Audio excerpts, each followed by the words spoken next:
이렇게 도움을 계속 받은 상태에서 점포 내 어떤 문제들이 생기면 영업 담당들이 발벗고 나서서 도와줍니다.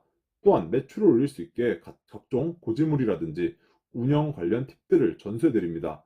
점주님은 한 점포만 맡아 운영을 하시지만 영업 담당들은 열 몇 개 매장들을 다니면서 어떤 상품이 잘 나가고 어떤 상품이 인기가 많은지 추천도 해드리며 데이터적으로 도움도 드립니다. 안녕하세요. 저는 편의점업계 현직자 그리고 점포도 운영하고 있는 편선생이라고 합니다. 편의점 창업을 희망하시는 예비 점주님들과 기존 점주님들께 도움이 되고자 영상을 만들어 보았습니다. 몇 주 전 구독자님께서 메일을 보내주셨는데 다른 분들과는 좀 색다른 내용을 보내주셔서 이를 다루면서 저의 의견도 한번 이야기해 보겠습니다. 내용을 간단히 요약해보면 이번에 바뀐 편의점 영업 담당자가 마음에 안 듭니다. 신입인 것 같은데 뭐 해주는 것도 하나 없고 맨날 와서 발주만 해달라고 하고 나보다 어린 놈이 팔짱도 끼고 뭐 안 되어 있다고 지적질이나 하고 어떻게 다른 담당으로 바꿀 방법이 없을까요? 이렇게 메일이 왔습니다. 언젠간 한번 다뤄야 할 주제였는데 그래서 오늘은 편의점 영업 담당자에 대해 한번 이야기를 해보고 점주님과 영업 담당자의 관계에 대해서도 한번 다루어 보려 합니다. 개인 장사를 하셔도 되는데 굳이 돈 더 내고 프랜차이즈를 선택하신 이유가 뭘까요? 프랜차이즈 본사에서는 마케팅, 홍보 등 다양한 루트를 통해 인지도를 높여주어 고객들이 알아서 찾아오게끔 하고 점주님이 아무런 기술 없이도 본사에서 장사를 할 수 있게끔 교육부터 시작해서 오픈까지 정해진 절차대로 따라만 하면 큰 어려움 없이 장사를 할 수 있게끔 모든 걸 다 해주기 때문에 편리하다는 장점이 있습니다.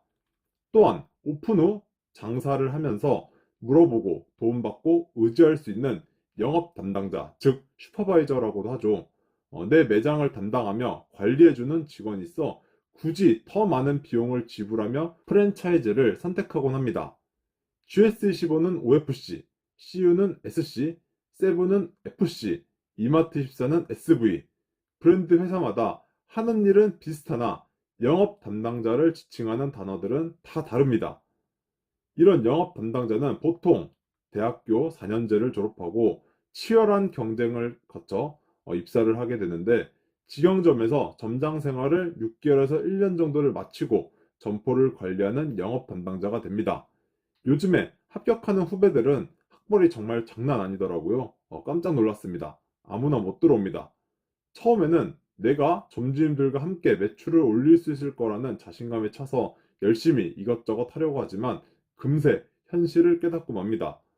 강도 높은 업무량은 둘째치고 점주님과 회사 두 곳에서 쪼임을 당하니 스트레스가 쌓이고 금방 절망을 하며 내 살 길을 찾기 위해 이직할 곳을 찾거나 못 버티고 퇴사를 해버립니다.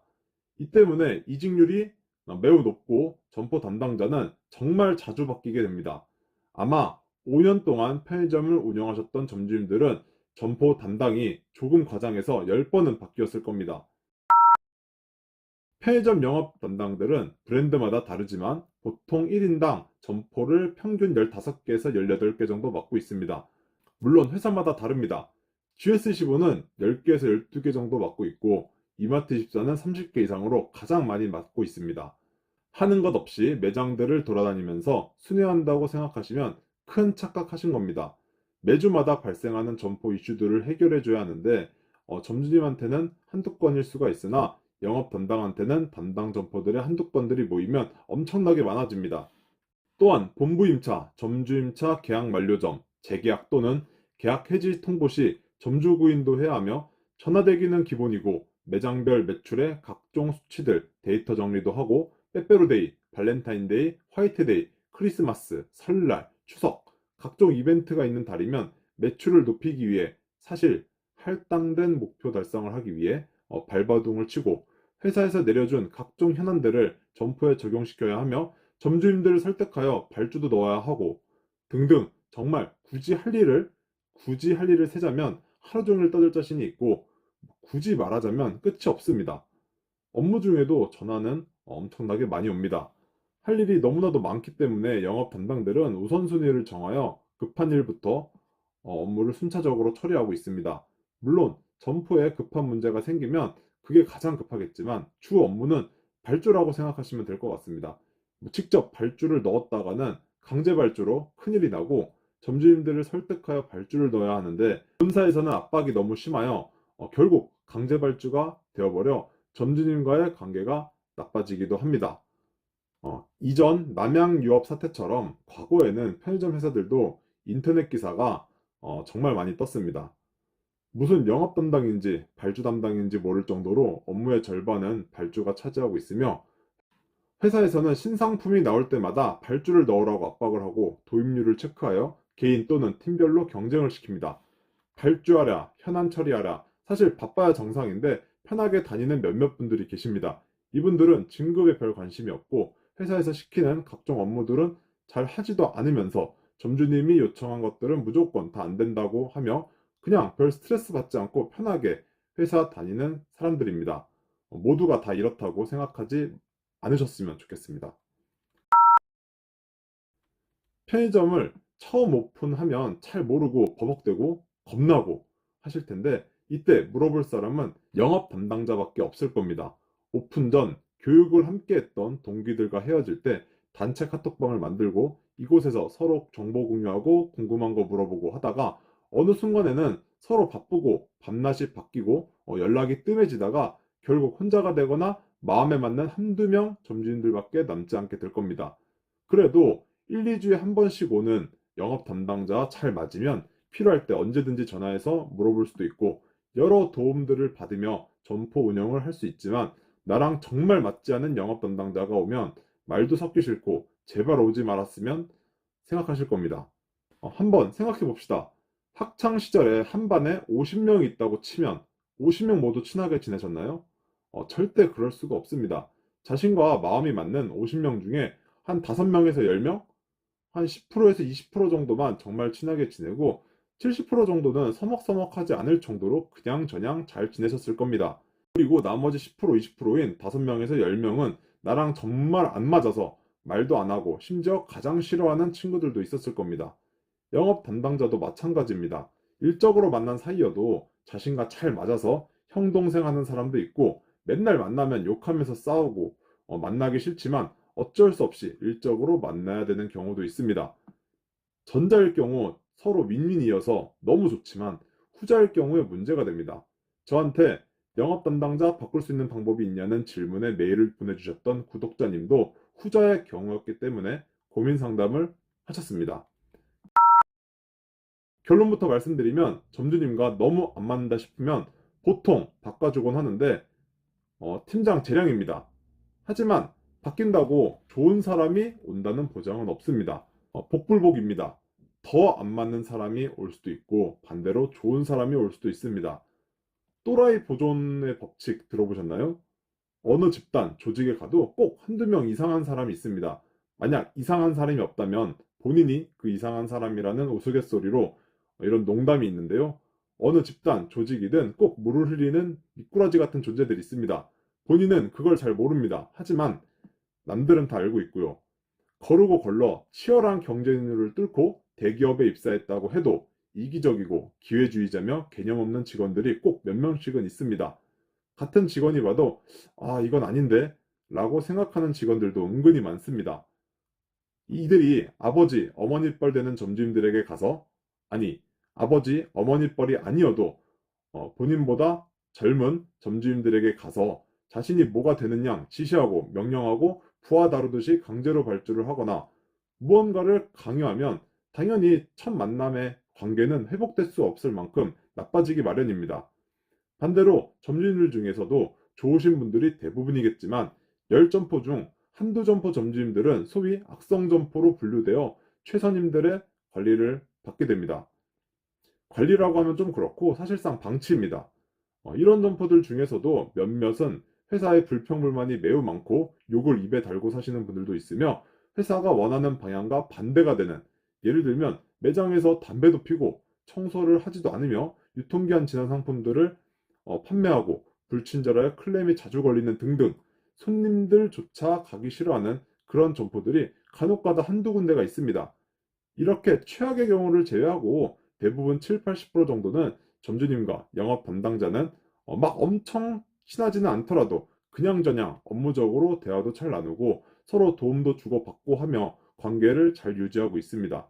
사실 영업 담당자가 본사 대리인이라고 생각하여 외부에서는 갑으로 알고 계시는 분들도 많은데 갑을 이런 거 없습니다. 아마 점주님과 영업 담당자 서로 본인들이 을이라고 생각하실 겁니다. 저도 영업 담당 시절에는 제가 을이라고 생각했습니다. 곰표 맥주, 베이프 맥주처럼 상품에 자신 있으면 자신 있게 추천드리고 나오면 알아서 발주해 주시지만 본사에서 밀고 있는 이상한 상품들 발주 압박에 점주님들께 발주 부탁을 드리고 발주를 꼭 넣어야 하다 보니 이게 보통 일이 아닙니다. 왜 영업 담당들은 맨날 와서 발주 부탁을 하고 목숨을 걸까요? 영업 담당들 평가에는 전년 대비 매출 신장, 발주 이렇게 크게 두 가지가 비중을 가장 많이 차지합니다. 이 평가들을 가지고 연말에 승진이 이루어지는데 매출 신장은 사실 영업 담당이 좌지우지할 수 있는 게 아닙니다. 영업 담당이 하루 종일 근무하고 있는 것도 아니고 점주님의 역량이 더 중요하다고 생각합니다. 하지만 그보다도 주변 환경 영향이 훨씬 더 많은 비중을 차지합니다. 정말 열심히 하시고 잘하시는 점주님이 있는데 갑자기 옆 건물 직원들이 본사가 이전한다고 해서 다 나가버렸습니다. 매출이 하락하는데 이게 점주님 잘못일까요? 이건 어쩔 수 없는 겁니다. 전지현 원빈이 점주로 바뀌면 모를까 어떻게 방어할 수 있는 방법이 없습니다. 하지만 회사에서 평가를 할 땐 이런 건 감안해주지 않습니다. 코로나로 인해 유흥가, 대학교를 담당했던 담당들은 아마 하위권에서 맴돌았을 거고 재난지원금 등으로 매출이 조금이라도 오르는 주택, 아파트 상권만 담당했던 담당들은 최소 하위권은 안 되었을 겁니다. 매출이 떨어지는 한 점포 때문에 이 매출을 다른 점포에서 메꾸거나 메꾸지 못하면 실적이 좋지가 않습니다. 이렇게 매출은 영업 담당이 크게 좌지우지할 수 없기 때문에 운에 맡긴다고 치고 그럼 남은 건 발주입니다. 회사에서 미는 신상품이나 중점으로 발주해야 하는 것들이 매주 정해져 있습니다. 이런 상품들이 도입이 되었나 안 되었나를 가지고 카톡방에 띄우고 순위를 나열하여 갈굼이 시작됩니다. 나만 못하면 나만 욕먹으면 되지만 팀별로 도입률을 또 띄우기 때문에 내가 못하면 팀에 또 민폐가 됩니다. 예를 들어 겨울에 편의점에 호빵이 있죠. 근데 날씨가 춥지 않은 조금 따뜻한 시기에 미리 나오게 됩니다. 호빵이 출시되면 본사에서는 발주 압박이 장난이 아닙니다. 전 점포 100% 도입을 하려면 엄청나게 쪼아댑니다. 솔직히 10월은 아직 춥지도 않은데 호빵이 잘 팔릴 것 같지도 않고 안 팔리면 폐기도 부담해야 하니 점주님들 입장에서는 추워지기 시작할 때부터 운영하고 싶으신 분들도 계실 겁니다. 결정적으로 발주를 아예 하고 싶지 않은 분들도 많으실 겁니다. 요새 먹을 게 얼마나 많습니까? 호빵이 옛날에야 잘 나갔지 요즘에는 예전만큼 판매가 절대로 나오지 않습니다. 종류가 단팥빵만 나오는 게 아니라 피자 맛, 야채 맛은 기본이고 이번 연도는 민트 맛, 로제 맛 등 정말 다양한 호빵들이 나오는데 영업 담당들은 이 모든 걸 최소 한 번 이상 전 점포에 발주가 모두 되어 있어야 합니다. 심지어 본인 담당하는 점포 중 몇 군데를 정해서 대량으로 발주해 놓고 팔아야 하니 막막하겠죠? 진짜 판매해보고 싶어서 발주하시는 점주님들도 계시지만 영업 담당 같아서 또는 영업 담당이 시키니까 발주해 주시는 점주님들이 대부분입니다.